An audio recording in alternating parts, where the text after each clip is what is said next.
বৃষ্টির মধ্যে ছাতা দিয়া গুঁড়া মাছ ধরে নিয়ে আইছে। সারাদিন ধরেই প্রচুর পরিমাণে বৃষ্টি হচ্ছিল। হ্যালো বন্ধুরা, আসসালামু আলাইকুম। কেমন আছেন সবাই? আশা করি সবাই ভালো আছেন। আলহামদুলিল্লাহ আমরাও অনেক ভালো। কয়েকদিন ধরেই একাধারে বৃষ্টি হচ্ছে। আজকেও সকাল থেকে বৃষ্টি হচ্ছিল। মাইশার আব্বু বিল পারে জাল পাচ্ছিল মাছ ধরার জন্য। বাড়ি থেকে কোনো পাতিল নিয়ে যায় নাই মাছ রাখার জন্য। তারপরে এই বুদ্ধি কাটিয়ে এই ছাতা দিয়ে এই মাছগুলো নিয়ে আইছে। যাই হোক, বুদ্ধিটা কিন্তু মন্দ না, খুবই অসাধারণ একটা বুদ্ধি। তারপর এই তো মাছগুলো আমি ছাতা থেকে একটা পাতিলে নামাই নিতেছি। এই একদম তরতাজা মাছ, এই মাছগুলো এখন আমি কাটবো। আসলে এরকম মাছ কাটতেও আমার কাছে অনেক বেশি ভালো লাগে। আমি কিন্তু গুড়া মাছ দেখলে অনেক বেশি খুশি হয়ে যায়। আমার কাছে গুড়া মাছ একটু বিরক্ত লাগে। আর এদিকে হচ্ছে আমাদের সবজি ডাল থেকে এই চিন্তাগুলো উঠায় নিয়ে আসছে। তো আমরা এগুলোকে চিন্তা আছি চিংড়া কইটা অনেক নামে চিনি। আপনারা কি নামে চিনেন অবশ্যই কমেন্টে জানাবেন। হাতে কয়েকটা জালি কুমড়াও আছে, আর এইগুলা কিন্তু বাজারে বিক্রি করতে নিয়ে যাইবো।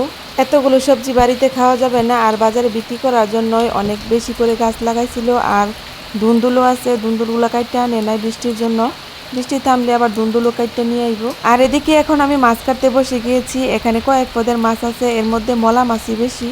বাইরে প্রচুর পরিমাণে বৃষ্টি হচ্ছে, বাইরে বসে মাছ কাটার মতো কোনো জায়গা নেই। আর তাই আমি রান্না করে মাছগুলো কেটে ধুয়ে পরিষ্কার করে আমি এখনই রান্না করে নিব। কারণ তরতাজা টাটকা মাছের তরকারি রান্না করলে খুবই মজার লাগে। যেহেতু ছোট মাছ কাটতে একটু সময় লাগবে। প্রতি বছরই বর্ষার সময় এইভাবে গুড়া মাছ ধরে নিয়ে আসে। আমাদের বাড়ির পাশেই হচ্ছে বিল, তার জন্য আমরা প্রচুর পরিমাণে বিলের মাছ খেতে পারি। আর বিলের মাছের স্বাদই অন্যরকম। আমি রান্না করে বসে মাছ কাটছিলাম, আর বাইরে কিন্তু প্রচুর পরিমাণে বৃষ্টি হচ্ছে।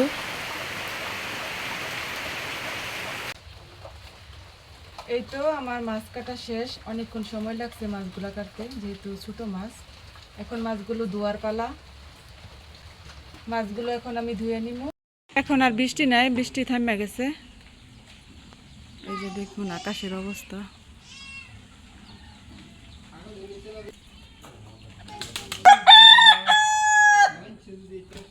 এই তো আমাদের গাছের কাঁঠালের অবস্থা দেখুন। বৃষ্টির মধ্যে কাঠবিড়ালি অর্ধেক কাঁঠাল খায় রাখছে।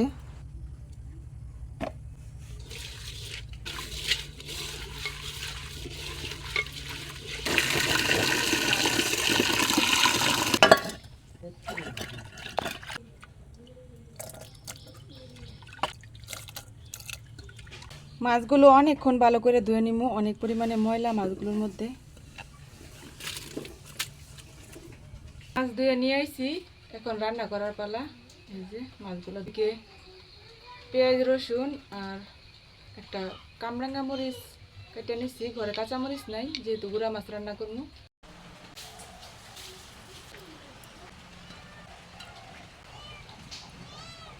মশলাপাতি তেল লবণ সব কিছুই দেওয়া শেষ। এখন আমি সুন্দরভাবে হাতে মাখিয়ে নিব।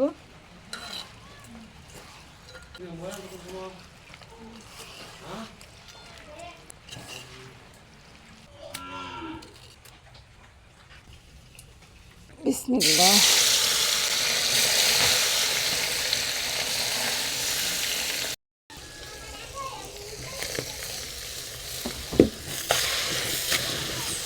হয়ে গেছে আমার পাঁচমিশালি গুঁড়া মাছের তরকারি। এখন আমি কয়েকটা লেবু পাতা দিয়ে নামায় নিমু। লেবু পাতাটা দিলে হয় কি, গুঁড়া মাছের মধ্যে সুন্দর একটা ফ্লেভার আসে। আমার কাছে ভালো লাগে, তার জন্য আমি দেই। কয়েকটা লেবু পাতা দিয়ে নামায় নিব।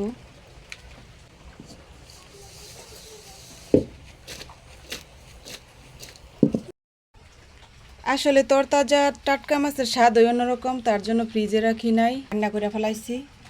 সবাই অবশ্যই কমেন্টে জানাবেন আমার আজকের পাঁচমিশালি গুঁড়া মাছের তরকারিটা রান্না করা কেমন হয়েছে। যদি ভালো লেগে থাকে সবাই অবশ্যই লাইক কমেন্ট শেয়ার করে পাশে থাকবেন। ভালো থাকবেন সবাই, আল্লাহ হাফেজ।